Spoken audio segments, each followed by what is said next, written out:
ఇకపై మీకు ఇష్టమైన ఫేవరెట్ సీరియల్స్ యొక్క ఫుల్ ఎపిసోడ్స్ యూట్యూబ్లో అందుబాటులో ఉండవు. కేవలం సన్నెక్స్లో మాత్రమే ఫ్రీగా చూడొచ్చు. ఇంద్రాణి అత్తయ్య చెప్పారు, అందుకే వెళ్తున్నాను. లాయర్ గారు త్రివేణమ్మ గారి గురించి అడిగితే ఏం చెప్తారు? ఆవిడెవరో తెలీదని చెప్తారా, లేదంటే ఈ ఫైల్ మీ ఫ్రెండ్కిచ్చి పంపిస్తారా? అవును, ఇదంతా నీకెలా తెలుసు? మీరు త్రివేణమ్మ గారితో మాట్లాడడం నేను విన్నాను. ఓ అదా. మీరు త్రివేణమ్మ గారి గురించి లాయర్ గారికి చెప్పాలి. ఆయన అనుమానం నిజం చెయ్యాలి బాబుగారు. అదేంటి, అత్తయ్య చెప్పొద్దన్నారు కదా.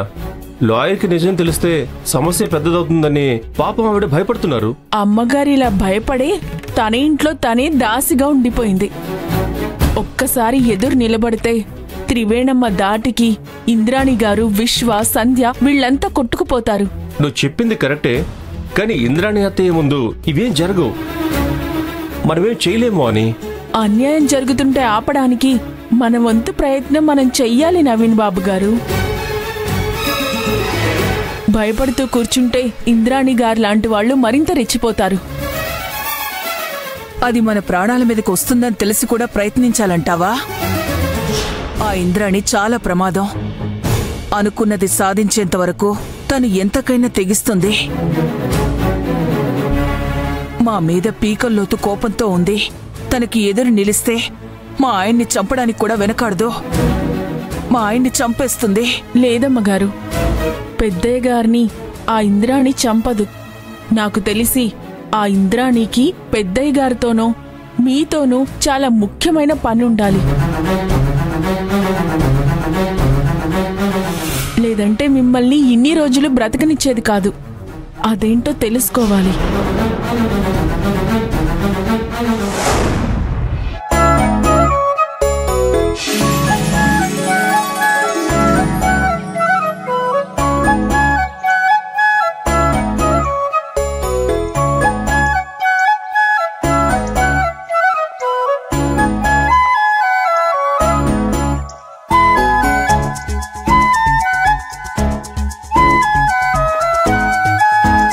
ఏమండి, రాక రాక ఫామ్ హౌస్కి వచ్చాం. ఫామ్ హౌస్ అని చూడకుండా నన్ను చూస్తారేంటండి? నువ్వు చాలా ముద్దొస్తున్నావు శాంభవి. శాంభవి, ఒక ముద్దివ్వవా? సిగ్గులేదా మీకు? ఎక్కడ పడితే అక్కడ ముద్దు అడుగుతున్నారు. అయినా ఇక్కడ ఎవరున్నారని? మనిద్దరమే కదా ఉన్నది. చాలే ఆపండి. మనం వచ్చింది ఫామ్ హౌస్ ని చూడ్డానికి, 4 రోజులు సరదాగా గడపడానికి. అది కాదు శాంభవి, నిజ జీవితంలో మనం ఒకరినొకరు చిలక గోరింకల్లా కలిసిపోవాలి. ఇంత దూరం వచ్చాక ముద్దు ముచ్చట లేకపోతే ఎలా? ఇదిగో, ఇలాగే నన్ను విసిగించారనుకో, నేను ఇక్కడి నుంచి వెళ్ళిపోతానంతే. నువ్వు అలా అంటే నేను ఇక్కడే ఉండిపోతాను. తిరిగి ఫామ్ హౌస్ కూడా రాను. అయితే మీరు ఇక్కడి నుంచి కదలరా? కాదన్ను. ఆకలేసినా ఇక్కడే ఉంటారా? ఉంటాను. అయితే ఇప్పుడు నన్నేం చేయమంటారండి? ఒక్క ముద్దు శాంభవి. సరే, ఇస్తాను. బొగ్గ మీద ముద్దు పెట్టు శాంభవి.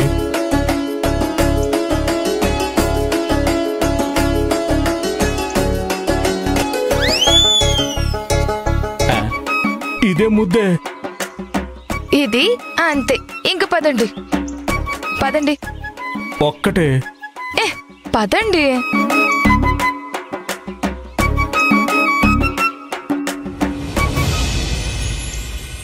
అన్నయ్య వెళ్ళిపోయి ఇప్పటికీ 2 నెలలవుతుంది.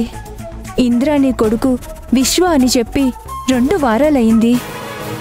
వాళ్ళు చేసిన దుర్మార్గాల గురించి రోజు మాట్లాడుకుంటున్నాం, కానీ ఒక్కరోజైనా జరుగుతున్న అన్యాయాన్ని ఆపడానికి ప్రయత్నించారా? మా నాన్న తలుచుకుంటే ఏమన్నా చేయగలడు అని ఊళ్ళో అందరికీ చెప్పుకున్నాను. చివరికి ఒక ఆడదాన్ని ఎదిరించలేకపోయాడు అని తెలిస్తే నేను తల ఎక్కడ పెట్టుకోవాలి? ఆ ఇంద్రాణి దెబ్బ కొట్టింది, కానీ నిజాయితీకి ధర్మానికి ఉన్న శక్తి ఏంటో తెలియదు. కానీ కొడుకు కనిపించకపోయినా ఈ మార్గం నుండి తప్పుకోవట్లేదు.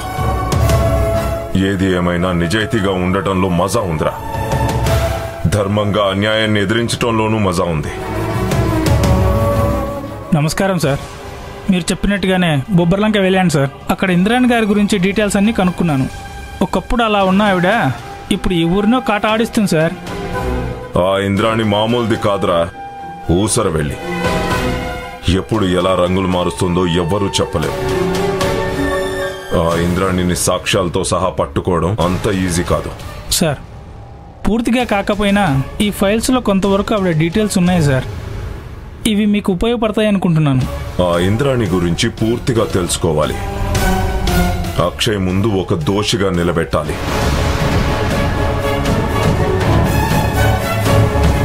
ఇందులో ఉన్న డీటెయిల్స్ తర్వాత చూస్తాం. ఇంద్రాణి గారి గురించి ఇంకొన్ని విషయాలు తెలియాలి. ఏదో మీ నాన్నగారికి చిన్న చిన్న పనులు చేసి పెడుతూ ఉంటాను. ఎంతో కొంత డబ్బులు చేతిలో పెడితే ఈ ఆధారాలు తెలుసుకోవడానికి చాలా ఖర్చు అయింది మేడం.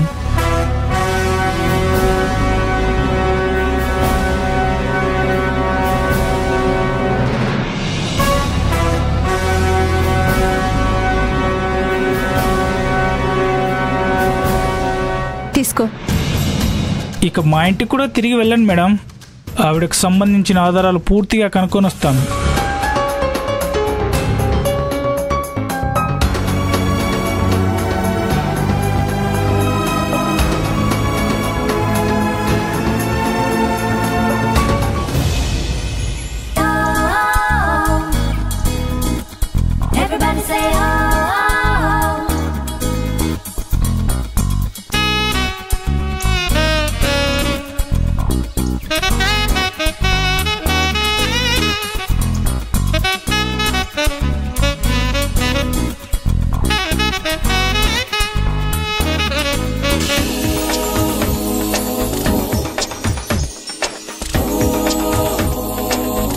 విశ్వ, ఎందుకు దూరంగా వెళ్తున్నావు?